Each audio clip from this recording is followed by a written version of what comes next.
नमस्कार बच्चों। जैसे कि हमने पिछली कक्षा में अध्ययन किया बिहारी जी के बारे में, आज भी हम बिहारी जी के बारे में अध्ययन करने जा रहे हैं।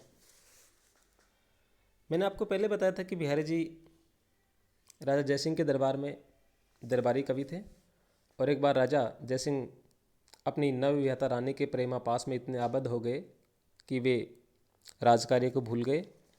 सरदार के दरबार के प्रमुख सरदारों के आग्रह पर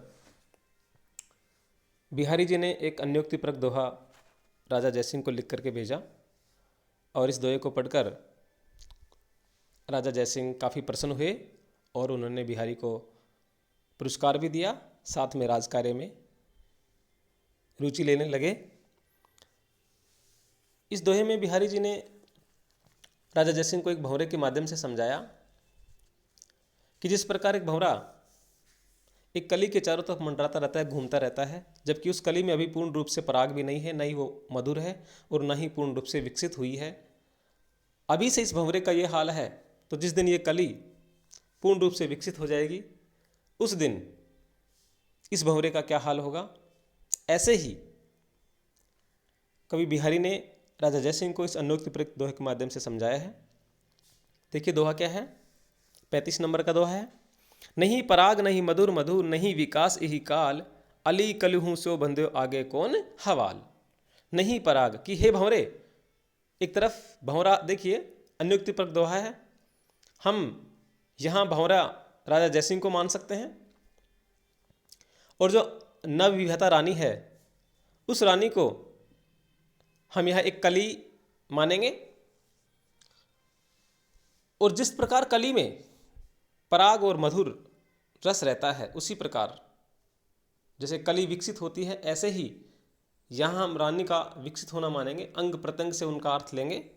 नहीं पराग नहीं मधुर मधु कि हे भंवरे, अभी इस कली में ना तो पूर्ण रूप से पराग है, नहीं मधुर मधु और न ही इसमें मधुर शहद है, नहीं विकास यही काल और न ही ये कली अभी पूर्ण रूप से विकसित हुई है। अर्थात इस रानी ने अभी, रानी के अंग प्रत्यंग का अभी पूर्ण रूप से विकास भी नहीं हुआ है। अली कलिहूँ सो बंध्यो कि हे अली, हे भंवरे, अभी से तो इस कली पे इस रूप से आसक्त है, मंडरा रहा है, आगे कौन हवाल, और जब इसका पूर्ण रूप से विकास हो जाएगा, पूर्ण यौवना को ये रानी प्राप्त हो जाएगी, उस दिन आपका क्या हाल होगा। ऐसा पढ़कर राजा जयसिंह को अपने कर्तव्य का भान हुआ और वे राजकार्य में रुचि लेने लगे। तो ये अन्योक्तिपरक दोहा है। अगला हम दोहा पढ़ते हैं। मंगल बिंदु सुरंग, मुख शशि केसरी आड़ गुरु, इक नारी लही संगु, रस में के लोचनु जगतु। देखिए नायक नायिका से, नायिका की सखी से नायिका की सुंदरता का वर्णन करते हुए कहते हैं कि जिस प्रकार से, देखिए मंगल ग्रह का रंग लाल होता है और शशि का यानी चंद्रमा का श्वेत होता है, गुरु बृहस्पति का पीला होता है। तो एक नायिका है जिसने अपने माथे पर लाल और सफ़ेद और पीला ये तिलक निकाल रखे हैं। अब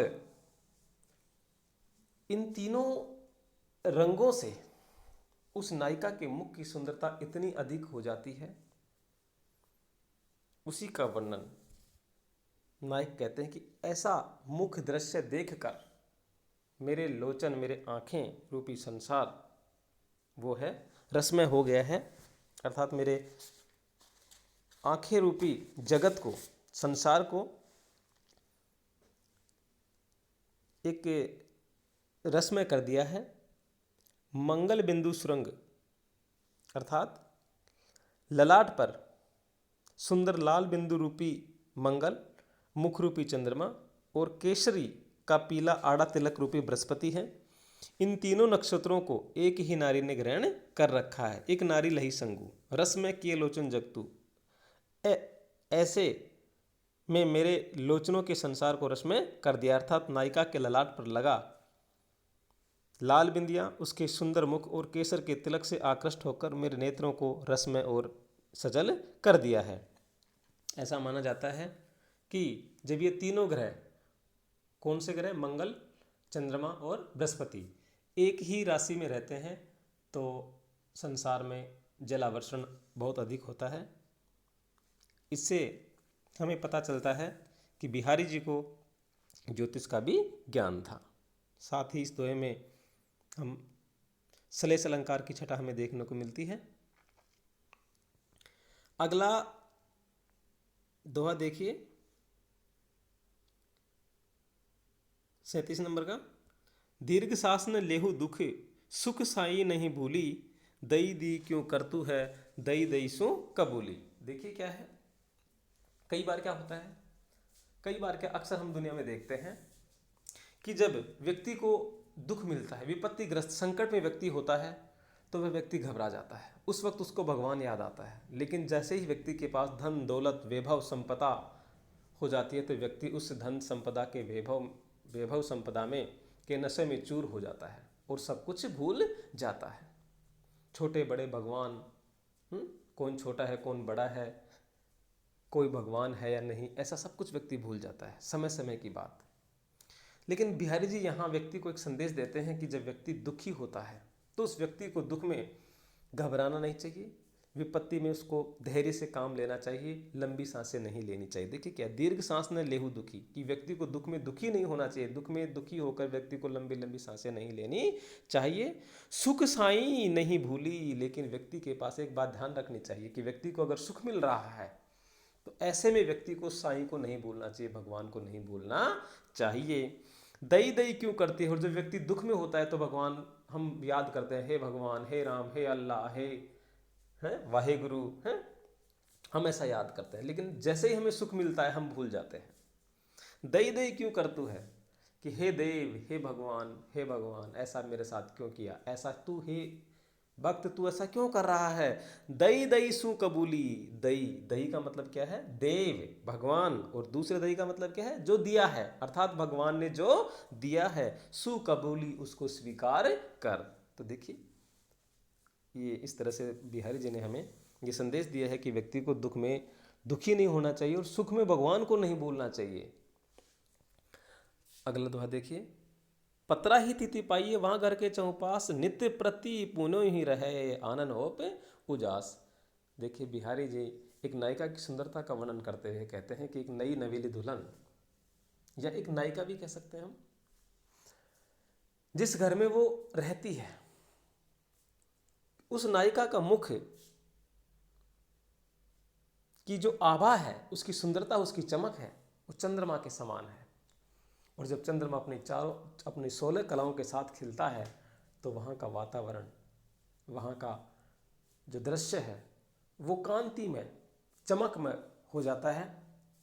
ऐसे में वहाँ के आसपास के लोगों को पता ही नहीं चलता कि आज कौन सी तिथि है। देखिए पतरा ही तिथि पाइए, यानी पंचांग में देख करके ही हमें तिथि का भान होता है कि आज पूर्णिमा है, अमावस्या है, पंचमी है, तृतीया है, अष्टमी है। क्यों? वह घर के चौपास, उस घर के चारों तरफ पत्रों पंचांग में देख करके हमें वास्तविक तिथि का पता चलता है। नित्य प्रति पुण्य रहत आनंद ओपुसाज, क्योंकि उस घर में, जिस घर में वो नायिका रहती है, उस घर के आसपास नित्य प्रति हमेशा ही पूर्णिमा रहती है। क्यों रहती है?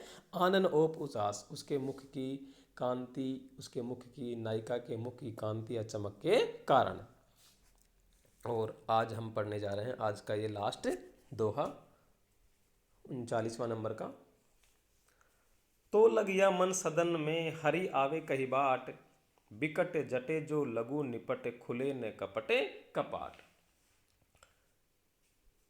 कपटी भक्तों को संदेश देते हैं यहाँ पर बिहारी जी कि जब तक व्यक्ति के मन में कपट है, छल है, तब तक तेरे सदन में, यानी सदन कौन सा, घर में थोड़ा ना भगवान आएंगे, मन रूपी घर में, मन सदन, मन रूपी घर में।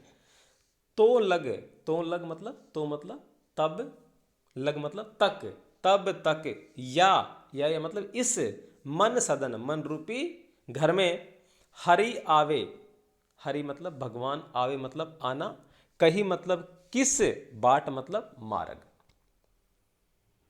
कि जब इस मन रूपी सदन में तब तक हरि किस मार्ग से आ सकते हैं या कैसे आ सकते हैं, कब तक? बिकट जटे जो लघु निपट खुले न कपटे कपाट, कि जब तक इस मन रूपी सदन पे कपट यानी छल, दिखावा, ढोंग के किवाड़ लगे हुए हैं, तब तक भगवान इस मन रूपी सदन में कैसे आ सकते हैं। विकट जटे जो लगू निपट, जब तक इसके द्वार पर जुड़े हुए विशाल कपट रूपी किवाड़ नहीं खुलते, अर्थात ईश्वर उसी भक्त के मन में निवास करते हैं जो निर्मल निश्चल होता है, कपटाचरण से रहित एवं श्रद्धा